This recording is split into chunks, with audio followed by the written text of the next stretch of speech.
transplantasasi ini PR-nya banyak nih, bukan hanya ke klien aja. Dengan siapa lagi ya kira-kira PR-nya? Kalau keluarga sih udah pasti, kita menangani pasien dan keluarga. Tapi kalau transplantasi, ini yang kita tangani siapa ya? Donor. Keren ya, pintar. Semester 8. Beda ya sama semester bawah. Iya, bener ya. Betul, karena ada donor gitu. Jadi proses sampai dengan transplantasi kan panjang. Banyak orang-orang yang akhirnya gugur karena tidak mendapatkan donor. Teman-teman, kita posisikan diri sebagai orang yang butuh transplant. Kalau bicara transplantasi, jangankan bicara transplant deh, harus check up ke rumah sakit, orang menengah ke bawah tuh kadang-kadang takut gitu. Bahkan orang yang menengah pun kalau berbicara transplantasi, operasinya gimana, aftercare-nya gimana, orang udah takut duluan gitu. Sekarang dia sudah sampai ke tahap screening, menunggu donor. Bayangkan, orang yang sudah parah, sakit, dia menunggu donor, bagaimana perasaannya ketika menunggu donor? Apakah saya bisa selamat atau tidak? Nggak mudah kan di tahapan itu.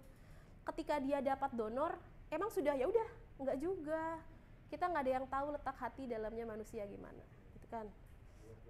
Belum betul, belum tentu cocok atau organnya menolak. Terus juga mungkin dia merasa bersalah, karena kan kalau di bangsal itu biasanya ada banyak pasien tuh yang bareng-bareng. Temennya gugur karena dia yang dapat donor nomor 1 di list paling atas misalkan. Lalu ketika dia dulunya orang yang biasanya gaya hidupnya makannya selalu enak, olahraganya juga tidak ada batasan, pekerjaan sekarang dengan sakit tadi harus ada keterbatasan fisik.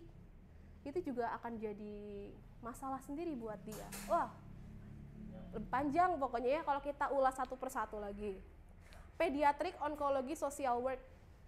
Pediatrik itu kaitannya dengan anak-anak, betul. Beda ya cara menangani orang tua dengan anak-anak.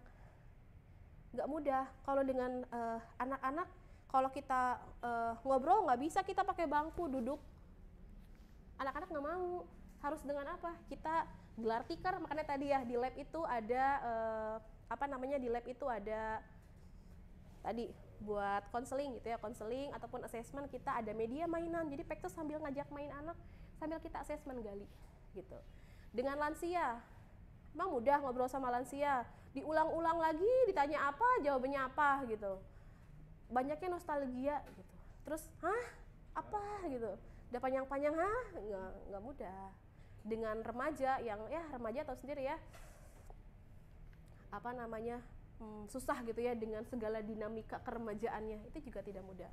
Lalu tadi ini dengan anak, jadi bagaimana pekerja sosial menangani anak gitu ya. Lalu juga HIV/AIDS social work, ini kaitannya penyakit HIV/AIDS, social work di unit rehabilitasi. Rehabilitasi kan itu lebih biasanya kalau di rehabilitasi dia yang penyakitnya lebih kepada SCI, tahu ya, cedera tulang belakang. Terus juga dia yang sudah permasalahan yang kaitannya dengan otak biasanya gitu. Kaitannya dengan itu stroke juga rehabilitasi unit. Social worker in the burn unit dengan luka bakar. Ada dulu pernah kejadian ramai di luka bakar, istri dibakar oleh suaminya gitu. Itu kan susah banget ya, pemulihan bakar. Dan juga afternya kan tahu ya kalau luka bakar itu dampaknya apa sih gitu ya, secara physically, secara mentalnya, secara traumanya itu sulit gitu. Jadi ini kita mempelajari ini juga gitu. Ada di sini burn unit. Betul. Tidak mudah. Emergency room di layanan UGD. Instalasi gawat darurat mungkin ya kalau di Indonesia. Rural hospital social work ini biasanya di daerah-daerah yang terpencil, pedesaan, kita juga punya itu. Bayangkan aksesibilitas kesehatan di desa terpencil nggak ada, listrik aja nggak ada, mahal, segala mahal gitu. Makanya kenapa sekarang banyak program puskesmas keliling untuk penjangkauan gitu ya, salah satunya. Social work in psychiatric unik tadi, kalau Mas Dio bilang di layanan kesehatan jiwa, itu juga beda. Orang-orang, kenapa ada Peksos di rumah sakit jiwa? teman saya Peksos ada di Rumah Sakit Jiwa Herjan, ada di rumah sakit di Bandung itu Cisarua juga ada. Kemarin di kita swasta punya ya Panti Gria Medica, itu juga ada pekerja sosialnya. Jadi memang perlu sekali. Pediatrik, oh ini sudah ya. Oh ini pediatrik onkologi tadi kaitannya dengan kanker, kalau ini pediatrik anak. Dan masih banyak lagi. Tadi ada otak dan lain sebagainya gitu ya, sesuai dengan klasifikasi dari rumah sakit biasanya, di mana Peksos ditempatkan di rumah sakit tersebut atau di instalasinya, karena biasanya rumah sakitnya umum nih, tapi dia Peksos ada yang ditempatkan di rehab medik, ada juga yang ditempatkan di transplant misalkan, itu juga akan berbeda layanannya. Tadi sudah dijelaskan ya oleh Bu Era, tadi moderator kita, bahwasanya penciri dari pekerja sosial di Binawan di sini adalah di bidang kesehatan di rumah sakit. Jadi di dalam prodi-prodi lain selain di Binawan juga itu akan mempelajari Peksos kaitannya dengan medis gitu. Tapi kalau di Binawan kaitannya dengan kurikulum pencirinya holistik dan menyeluruh, membahas terkait dengan itu gitu. Oke. Lanjut social worker in hospital. Oh, sudah ya. Oke, selanjutnya saya mau berbicara, menyampaikan tentang peran. Apa sih sebetulnya peran-peran pekerja sosial di rumah sakit? Saya pindah sini deh, biar yang teman-teman bisa lihat. Oh ya, oke. Sorry saya lupa sambil di-record. Oke ya, NASW ini the role of social worker in hospital setting. Jadi NASW ini adalah National Association of Social Work, ini menyoroti fungsi-fungsi pekerja sosial yang peran-peran yang dilakukan ketika memberikan layanan. Tentunya layanan yang diberikan itu tidak hanya orientasi kepada si pasien saja, tapi juga kepada keluarganya dan mungkin pihak lain, termasuk rumah sakit di dalamnya. Oke, yang pertama adalah menemukanali pasien baru saat mereka dirawat gitu ya. Assessing new patients as they are admit. Jadi bayangkan saya pertama kali didiagnosis kanker stadium 3. Mudah nggak sih? Beda ya, orang yang sakit kanker dengan yang sakit panas, penerimaannya akan beda. Gitu. Kalau berbicara mengenai tadi masalah kanker, tahapan penerimaannya berbeda. Yang pertama adalah bisa jadi dia di tahap awal, biasanya gimana sih tahapan awal? Ketika anggaplah teman-teman awal didiagnosis punya penyakit stadium akhir, biasanya apa yang akan dihadapi? Bagaimana penerimaan kita? Apakah alhamdulillah ya Allah, enggak juga ya? Enggak kan? Atau mungkin ya udah deh saya terima aja sesuai ngelapangan dada. Ada nggak sih yang gitu? Mungkin ada, tapi mungkin kecil ya. Tapi biasanya kalau pertama dia akan bertanya-tanya, masa sih saya karena sakit kanker, saya olahraga setiap hari, nggak pernah ngerokok, nggak pernah minum alkohol, hidup saya pokoknya bagus gitu, saya nggak pernah punya masalah penyakit apapun. Pertama dia akan marah dulu gitu. Nggak mungkin, ini pasti salah diagnosis nih dokter. Dia akan cari dulu, keliling-keliling dulu dengan alternatif diagnosis yang lain gitu ya. Itu tahapan yang pertama, dia akan marah gitu, gusar, marah. Yang kedua, tadi dia akan denial, akan menolak. Nggak mungkin saya itu. Denial, lalu nanti tahapan atasnya dia sudah masuk ke dalam tahapan bargaining. Bargaining itu kaitannya dia bisa mencari alternatif gitu ya, mencari alternatif pengobatan, pengobatan, terus juga dia banyaklah alternatif maupun medis. Terus juga dia menawar di sini adalah kaitannya dengan berdoa gitu ya, meminta. Dan nanti pada saat akhirnya dia acceptance, menerima. Bayangkan ketika pasien kita datang ke rumah sakit masih di tahapan itu, tahapan denial. Wah, saya nggak terima gitu. Mau dikasih obat nggak mau. Wah, itu susah, lama itu proses pengobatannya. Peksos lah yang bisa menangani itu, gitu ya. Jadi tidak mudah. Sekarang di Peksos juga kita nanti akan mempelajari bagaimana sih menangani pasien ketika saat dia menolak, saat dia menerima bagaimana, ketika dia marah bagaimana, itu kan nggak beda pendekatannya. Makanya dibilang bahwasannya pekerja sosial itu adalah pekerjaan seni. Jadi seni itu nggak hanya nyanyi, bermain musik, menggambar, tapi pekerja sosial juga adalah seni. Kenapa? Karena yang dihadapinya manusia. Gitu. Usianya mungkin sama, tapi kan dinamis, dua-dua punya latar belakang yang berbeda gitu. Dia dinamis. Jadi seni ini adalah tadi bisa memanusiakan manusia itu kan susah gitu. Jadi ya itulah social work is an art tuh, betul ya. Tadi menemukan pasien baru, tadi pasien baru awal tadi dengan segala penerimaannya. Saya dulu pernah menangani pasien sebelum saya di Binawan. Pasien saya datang ke rumah sakit, dia masih belum tahu dia di stadium kanker payudara. Pada saat itu dia nggak tahu treatment kanker payudara tuh bagaimana. Pertama kali dirujuk Peksos karena memang pada saat itu dari perbatasan juga ada kaitannya dengan masalah jaminan kesehatan. Dirujuklah kepada Peksos pada saat itu, lalu ditanya, tahu nggak kanker itu apa? Nggak tahu gitu. Jadi di sini di menemukan pasien baru, kita juga membantu menggali data yang dibutuhkan oleh rumah sakit. Makanya kenapa Peksos juga dia punya tool sendiri selain medical record gitu. Sekarang gini, kalau di medical record itu kan nggak hanya riwayat pasien, status klien, tapi juga siapa yang menanggung jawab biaya rumah sakit, bagaimana hubungannya dengan keluarga, itu semua termuat di sana gitu. Jadi data-data yang memang bisa diperoleh dari bantuan pekerja sosial gitu. Tadi kembali lagi ke kasus yang tadi, si pasien itu dia masih baru ke Jakarta, dia tidak punya tempat tinggal, tidak tahu bagaimana caranya berobat di sini kan di rumah sakit lempar bawah, nanti bayar di atas, nanti pindah lagi ke sana gitu kan. Apalagi kalau dia sendiri jadi masalah lagi. Jadi banyak sekali permasalahan itu gitu. Apalagi BPJS ya gitu. Banyak kan pada saat si pasien awal nih, kita memberikan juga edukasi kepada pasien bagaimana tentang sakit, penyakit, dan bagaimana kebutuhan tadi ya, kebutuhan dan masalah dia ini apa gitu. Ini yang pertama. Yang kedua adalah providing emotional support and counseling, atau memberikan dukungan atau counseling emosional. Tadi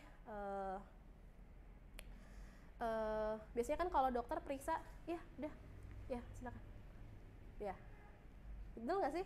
Ada nggak yang pernah diperiksa sampai dengan setengah jam gitu? Nggak ada kayaknya. Iya, nggak ada ya. Biasanya gitu ya, karena kan pasiennya banyak gitu. Padahal dia tuh mau nanya ini tuh apa gitu. Makanya Peksos juga harus pelajari medis gitu ya, karena klien kita ya di tangan bidang medis, jadi kita harus tahu juga istilah-istilah medis walaupun ya tidak sejago dokter gitu, tapi kita harus paham. Kalau di onkologi itu apa sih biopsi, apa itu kemoterapi gitu kan, kita harus belajar juga. Jadi tadi memberikan dukungan atau konseling emosional. Tadi si pasien ini sudah sakit stadium akhir, juga lansia, nggak ada yang menangani, dukungannya gimana? Karena Peksos juga bisa mereunifikasi keluarga, jadi membantu dukungan si keluarganya dihadirkan agar supporting terhadap si klien gitu. Dan konseling secara emosional, bagaimana sih perasaan dia gitu ketika sakit, apa yang dibutuhkan, harus memberikan opsi bagaimana, seperti apa. Jadi kita sama-sama untuk Peksos dengan si klien untuk merencanakan bagaimana tahapan perawatan ke depannya. Itu juga salah satu peran dari Peksos gitu ya. Selanjutnya adalah mengembangkan dan menerapkan rencana perawatan pasien. Nah, developing of implementing a patient's plan of care. Jadi tadi yang awalnya si pasien kita baru datang di rumah sakit, masih bingung, ternyata tidak punya tempat tinggal, kita assessing tadi, carikan sistem sumber, ada nggak nih rumah singgah, atau mungkin punya mitra, misalnya rumah sakit kan punya mitra ya, punya mitra nggak dia untuk bisa membantu si klien ini nih gitu. Terus ternyata pasien saya pada saat itu ininya bengkak, karena kan kalau kanker payudara ininya bengkak ya, dan dia tidak punya pen yang buat ini gitu ya. Akhirnya kita rujuk juga waktu itu kepada fisioterapi gitu ya. Akhirnya diberikan hibah, diberikan untuk dibalut. Saya juga kurang paham ya, takut saya salah ya, seperti itulah. Jadi kita juga bisa sekali lagi untuk mempetakan apa sih kebutuhan pasien, tidak hanya dari kita saja, tapi juga dari dokter, dari perawat, dari fisioterapi dan lain sebagainya gitu. Dan menerapkan rencana perawatan pasien gitu ya, membantu sampai dengan nanti akhir pulang. Nah, oke. Selanjutnya adalah working with agencies or insurance companies to cover cost of treatment and medication, atau bekerja sama dengan agensi atau perusahaan asuransi untuk menanggung biaya perawatan pengobatan. Tadi tidak semua pasien kita itu pasien yang mampu ya, betul ya, sepakat ya. Jadi ini sudah menjadi lahan Peksos nih kalau ada permasalahan seperti ini gitu. Dana CSR rumah sakit, atau tadi misalkan ada bantuan hibah dari Basnas gitu ya, kita yang harus linking tadi kepada sistem sumber gitu. Oke, mana yang bisa kan dia pasien juga bingung, mana sih yang bisa diklaim CSR, mana sih bisa ditebus pakai yang tidak gitu. Nah, kita bisa berikan informasi tentang itu. Yang kelima adalah melakukan pelatihan membantu memenuhi kebutuhan lebih baik. Ini di poin tadi tidak hanya keluarga tapi juga staf rumah sakit. Ingat masih zaman Covid, pandemi Covid awal-awal tahun 2000 berapa ya dulu ya, awal 2020. Gimana kelelahannya nakes. Bayangkan, bukan hanya pasien Covid-nya aja yang punya masalah jauh dari keluarga diisolasi. Nakesnya juga nggak bisa pulang. Gitu. Kekurangan orang 24 jam, capek, overload. Dia juga kangen keluarga tapi takut menularkan. Jadi nggak hanya pasien aja, tapi juga rekan sejawat kita, rekan-rekan kita di rumah sakit gitu. Itu ya pelatihan bagi staf. Jika memang tadi ada kebijakan rumah sakit yang kurang kepada si pasien, kita bisa approach itu gitu. Banyak gitu ya perannya. Lalu selanjutnya adalah developing healthcare policy and patients' right. Ini mengembangkan kebijakan perawatan kesehatan dan mengadvokasi hak-hak dari pasien. Tadi yang sudah saya jelaskan padahal tadi ya, boleh nggak sih, biasanya gini, orang udah pernah ada rame-rame masalah dulu, udah sekarat, nggak bisa ditangani karena nggak harus ada penjamin dulu gitu. Akhirnya banyak kasus atau nggak ada biaya, jadi nggak bisa ditangani pihak rumah sakit. Peksos ada garda terdepan gitu. Kebijakan-kebijakan tadi ada, misalkan akhirnya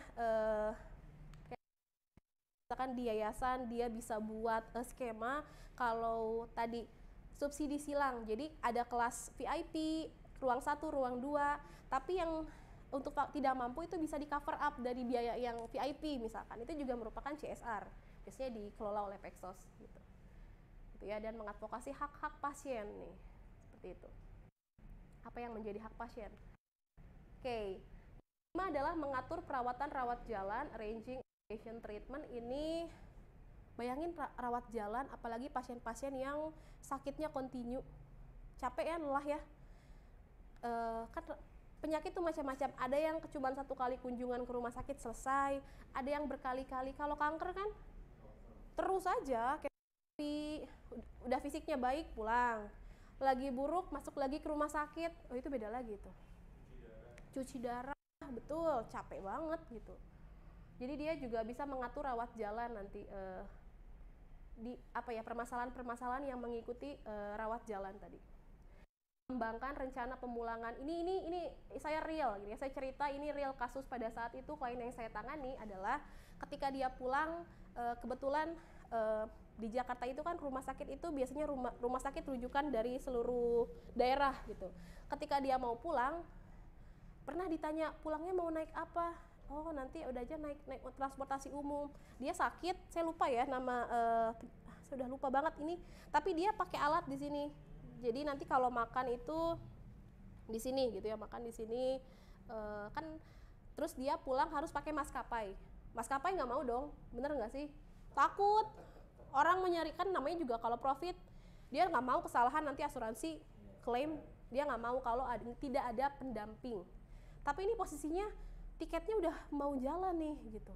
Si pasien juga udah sampai ke luar sana pun dia udah nggak ada lagi dengan segala macam pengeluaran di rumah sakit. Gimana ya caranya? Akhirnya Peksos advokasi dengan pihak maskapai. Saya ingat banget dulu itu gitu. Nah, sampai dengan akhirnya diberikan bantuan dari rumah sakit, boleh bawa perawat sampai dengan dia turun, terus perawatnya pulang lagi gitu, dari kebijakan rumah sakit. pasien mau pulang, pernah ada kejadian pasien sudah meninggal karena sakit, ambil jenazah nggak punya mobil desa nggak ada, masa pakai Grab, kan Grab juga bakal mikir ulang kan, ambil jenazah gitu ya, takut salah gitu kan beda. Kalau Mas Dio mungkin didudukin di mobil, lemes dia mau gini juga, tapi kan kalau jenazah mah kaku, nggak bisa, masa naiknya gimana gitu. Nah, Pexos juga bisa mencari membantu untuk alternatif tadi gitu. Dia bisa nggak nih rumah sakit provide ambulan desa? Nggak bisa, misalkan udah nggak bisa, rumah sakitnya full, kita approach tuh kelurahannya, kan ada ambulan desa biasanya, kan ada ya, setiap desa sekarang punya ambulan gitu yang bisa dipakai di kecamatan, kita approach itu. Atau ada nggak ambulan yang lain, makanya Pexos harus luas gitu. Jadi Pexos di rumah sakit kerjanya bukan hanya di rumah sakit, tapi dia harus bisa ngeling kemana-kemana gitu.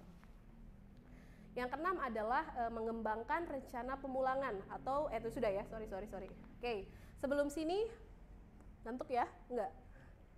Saya mau ice breaking, boleh enggak? Gitu ya, mungkin teman-teman di rumah boleh yang ada hadir saat ini boleh berdiri, saya minta tolong. Boleh berdiri. Oke. Oke, untuk teman-teman di rumah sengaja kita hadirkan beberapa mahasiswa ya di sini. Boleh Mas ke sebelah sini, Mas Dio dan Mbak Dita agak ke pojok sedikit, nggak apa-apa, nggak usah jauh-jauh, sini aja gitu ya. Oke, kita ice breaking. Ice breaking ini biasanya kalau pengaturan Pexos di rumah sakit, Mbak Dita ke sebelah sini. Soalnya ditanya dua, Mbak Dita dengan Mas Reza sebelah sini ya. Sebelah situ aja, oke. Jadi 2-3 kelompok ya. Ini yang saya lakukan ice breaking ketika dengan anak. Ya, anggaplah ini dengan anak ya. Oke, kan tadi social work in pediatric tadi. Oke. Saya mau ajak bernyanyi. Jadi saya boleh panggilnya adik-adik ya. Kita role play aja deh. Bangsal pediatrik di bangsal anak ya. Oke. Adik-adik. Halo, iya. Masih lemas ini adiknya. Banyak pikiran kayaknya adiknya. Adik-adik. Iya. Oke. Kita nyanyi ya. Sebelum kita kegiatan kita nyanyi dulu biar lebih semangat, oke? Kakak punya lagu namanya Patani. Baru ada yang tahu? Belum? Kita gini lagunya. Saya dulu ya. Bapak Tani punya kandang besar. Di dalamnya ada sapi. Suara sapi gimana? Mo. Di sini mo, di sana mo, di sini semuanya mo. Lagi. Bapak Tani punya kandang kecil, di dalamnya ada ayam. Petok. Di situ, di sini, di sini, semuanya petok. Sekali lagi, Bapak Tani punya kandang. Di dalamnya ada ular. Di sini, belakang, semuanya. Oke, tepuk tangan untuk kita semua. Biar nggak ngantuk, duduk lagi. Seru ya, yang udah dewasa aja seneng. Tadi si Masnya masih galau gara-gara diputusin pacar, sekarang udah seneng gitu. Apalagi anak-anak yang memang ladangnya main. Nah, ini kita juga belajar gitu ya, bagaimana Pexos nanti bisa memberikan vibes yang nyaman gitu ya. Apalagi dengan masyarakat tuh sama, nanti beda games yang sama ibu-ibu beda lagi gitu. Ibu-ibu masuk arah reboh, suka pada heboh. Oke ya, saya lanjutkan ya sedikit lagi materinya. Oke. Petok, enggak ya? Udah beres. Nanti terngiang-ngiang petok-petok tadi. Oke, selanjutnya adalah berbicara mengenai layanan holistik dari Pexos di rumah sakit gitu ya. Sebetulnya banyak kita ulas, tidak akan cukup di hari ini. Kita harus lanjutkan nanti. Yang pertama adalah konseling tadi ya. Konseling, bagaimana kita memediasi. Kadang ada pihak-pihak yang bersih tegang gitu. Jadi butuh sebagai penengah. Itulah yang rame-rame itu perawatnya tidak sopan gitu. Gini-gini, oh bu bukan terjadi pukulan dan lain sebagainya. Nah, Pexos di sana hadir sebagai mediator gitu. Intervensi terapeutik, Pexos juga bisa memberikan terapi. Ada berbagai macam jenis terapi psikososial, ada terapi gestalt, terapi nourishment, bagaimana caranya si klien ini bisa mengungkapkan masalahnya meluap tidak hanya dengan kata-kata, tetapi dengan games, dengan tulisan, dengan gambar, banyak sekali terapeutik. Terapi bangku kosong, gimana kita menghadirkan orang yang dibenci, mungkin menjadi trigger masalah bagi si klien, itu juga ada terapinya. Terapi bangku kosong. Terapi saya nggak punya, saya nggak bisa nolong, saya juga kosong soalnya. Selanjutnya adalah pendidikan tadi ya, banyak yang klien atau pasien di awal skema pengobatan, sumber daya juga, tadi sistem sumber dan juga praktik pendampingan. Selanjutnya adalah intervensi krisis. Krisis intervention ini biasanya kaitannya yang intervensinya itu korban pelecehan seksual, korban bencana alam, bantuan bencana alam, korban dengan bencana alam itu pada saat itu kan orang cari-cari di mana ibunya. Pada saat bencana tsunami, orang yang pada saat itu baru mendapatkan pemerkosaan misalkan, itu kan tidak mudah. Krisis juga. Selanjutnya adalah manajemen pelayanan, manajemen kasus ini, bagaimana si Peksos bisa bekerja sama dengan menyelesaikan permasalahan klien secara spesifik gitu ya. Nah, jadi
gitu ya. Tadi suaranya, jadi kembali lagi tanya nanti praktik-praktik teknik tadi jelaskan Peksos Binawan, kita akan belajar bagaimana program kesehatan dan kesejahteraan sosial di Indonesia, program pengantar kesehatan masyarakat, anatomi fisiologi dasar, pekerjaan sosial di rumah sakit, pekerjaan sosial transplantasi, pekerjaan sosial dengan HIV/AIDS, pekerja sosial hospitatif tadi untuk pasien yang terminal illness tadi, pekerjaan sosial pediatrik, pekerjaan sosial adiksi, pekerja sosial geriatrik dan perawatan demensia untuk lansia, pekerjaan sosial gerontologi, Peksos dengan bencana pengungsi imigran dan pencari suaka, Peksos di dunia kerja, pekerjaan sosial forensik, pekerjaan sosial internasional, pekerjaan sosial disabilitas. Nah, inilah merupakan mata kuliah unggulan penciri Peksos Binawan sebagai pekerja sosial di bidang kesehatan. Itu mungkin yang bisa saya sampaikan hari ini. Mohon maaf jika ada hal-hal dalam pelaksanaan materi ini yang kurang, khususnya untuk teman-teman yang ada di rumah. Saya tutup, mungkin akan saya kembalikan ke moderator. Terima kasih. Terima kasih ya teman-teman yang di ruangan ya. Vita ya, tadi juga saya sudah mendengar teman-teman juga role play menjadi pekerja sosial pediatrik, benar Ibu? Iya, betul. Semangat, ketok-ketok suara ayam, ada yang suara ular gitu ya. Wah, keren sekali ya. Jadi saya ingatkan lagi kepada teman-teman yang ada di rumah dan calon-calon mahasiswa pekerja sosial yang ingin bergabung dengan kita. Kenapa kita mempelajari beberapa mata kuliah ya, tadi ada beberapa mata kuliah pekerja sosial medis gitu ya di rumah sakit, salah satunya contoh pekerja sosial pediatrik, gerontologi, adiksi, seperti itu ya. Kenapa? Karena Program Studi S1 Kesejahteraan Sosial Universitas Binawan merupakan program studi pertama dan satu-satunya di Indonesia yang memiliki penciri kurikulum pekerja sosial generalis di bidang kesehatan. Kita applause dulu dong teman-teman. Selain itu juga saya ingin mengucapkan terima kasih kepada mahasiswa saya yang saya banggakan ini, yang pintar-pintar semua, dan saya mengucapkan terima kasih Bu Puspita yang sudah bersedia memberikan materi pada sore hari ini, dan juga saya ingin mengucapkan terima kasih kepada tim IT, tim kreatif Universitas Binawan, dan seluruh sivitas Universitas Binawan, baik di sini secara langsung maupun di rumah gitu ya. Nah, selain itu juga sebelum saya mengakhiri kegiatan ini, saya ingin sekali lagi mengajak teman-teman di luar sana untuk bergabung dengan kita di program studi S1 Kesejahteraan Sosial Universitas Binawan. Siapa tahu kan teman-teman ingin bekerja di rumah sakit, bisa menjadi pekerja sosial medis di rumah sakit, seperti itu. Baik, saya kira cukup ya Bu Puspita dan teman-teman semua. Sekarang sudah waktunya kita pulang ya. Akhirnya sebelum saya menutup pertemuan hari ini, saya Nazira Nur Utami dan juga Ibu Puspita ingin mengundurkan diri, tapi sebelum itu saya ingatkan untuk join dengan kita. Nanti kan ada webinar selanjutnya di program studi S1 Kesejahteraan Sosial Universitas Binawan. Jangan lupa selalu ikuti kegiatan-kegiatan kita di media sosial Instagram, yaitu @kesosbinawan, dan juga TikTok ya Bu ya, kita ada TikTok juga, TikTok Kesos Binawan, dan juga YouTube Kesos Binawan. Seperti itu. Baik, sekali lagi saya ucapkan terima kasih buat semua. Saya dan Bu Puspita izin mengundurkan diri. Wabillahi taufiq wal hidayah. Assalamualaikum warahmatullahi wabarakatuh. Selamat sore semua.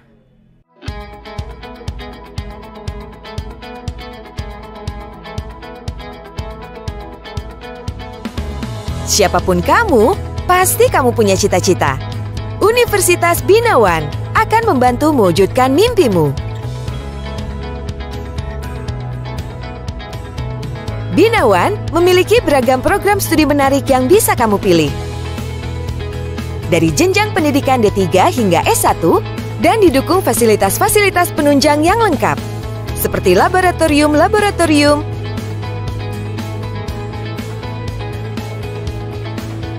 perpustakaan, dan masih banyak lagi. Di sini, kamu akan dibimbing dosen hebat, bertemu teman baru, dan belajar hal-hal seru.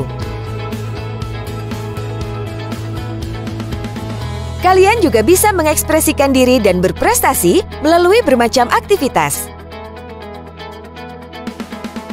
Dengan 20 tahun pengalaman menempatkan lulusannya di luar negeri, Binawan akan mengantarkanmu meraih karir yang kamu impikan. Lulus langsung kerja, sukses di dalam dan di luar negeri. Binawan University makes your dreams come true.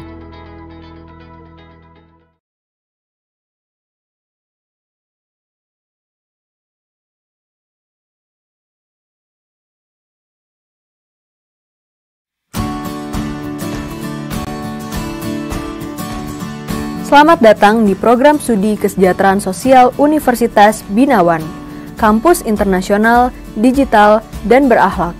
Program studi Kesejahteraan Sosial Universitas Binawan memiliki visi misi keilmuan, yaitu menjadi program studi S1 Kesejahteraan Sosial unggulan dengan menghasilkan alumni yang profesional yang berdaya saing nasional dan internasional, pekerja sosial generalis di bidang kesehatan.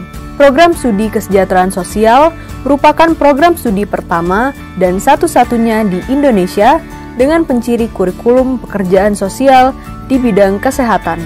Salah satu pendekatan pekerjaan sosial adalah pendekatan individu dan keluarga, pendekatan kelompok melalui kegiatan dinamika kelompok, pengembangan kelompok bantu diri, serta pendekatan pekerjaan sosial kepada masyarakat melalui pemberdayaan organisasi dan masyarakat. Fokus kami baik dalam pelaksanaan pendidikan, penelitian, dan pengabdian masyarakat. Program Studi Kesejahteraan Sosial Universitas Binawan merupakan anggota Asian and Pacific Association for Social Work Education serta telah terakreditasi oleh Badan Akreditasi Nasional Perguruan Tinggi Indonesia. Program Studi Kesejahteraan Sosial Universitas Binawan memiliki sarana fasilitas penunjang seperti Laboratorium Integratif Pekerja Sosial, Laboratorium Komputer, Auditorium, Aula, ruang konseling, perpustakaan, podcast studio, coworking space, nurse cafeteria, Binawan University System, serta pembelajaran offline dalam kegiatan praktik laboratorium dan praktik lapangan. Profil lulusan Prodi Kesejahteraan Sosial yaitu Manajer Organisasi Pelayanan Sosial, Analisis Kebijakan Kesejahteraan Sosial, Peneliti Pekerjaan Sosial, dan Social Work in Health. Dosen pendidik di Prodi Kesejahteraan Sosial terdiri dari akademisi, praktisi, dan birokrat yang ahli di bidangnya. Mahasiswa Prodi Kesejahteraan Sosial memiliki berbagai macam prestasi di tingkat lokal maupun nasional, seperti juara debat bahasa Indonesia dan bahasa Inggris, peliputan sosok inspiratif di acara televisi nasional, program hibah kewirausahaan mahasiswa Indonesia dari Kemenristek-Dikti, program pejuang muda Kementerian Sosial Republik Indonesia, dan lainnya. Marilah kita bersama-sama mewujudkan pekerjaan sosial unggulan di bidang kesehatan bersama Program Studi Kesejahteraan Sosial Universitas Binawan.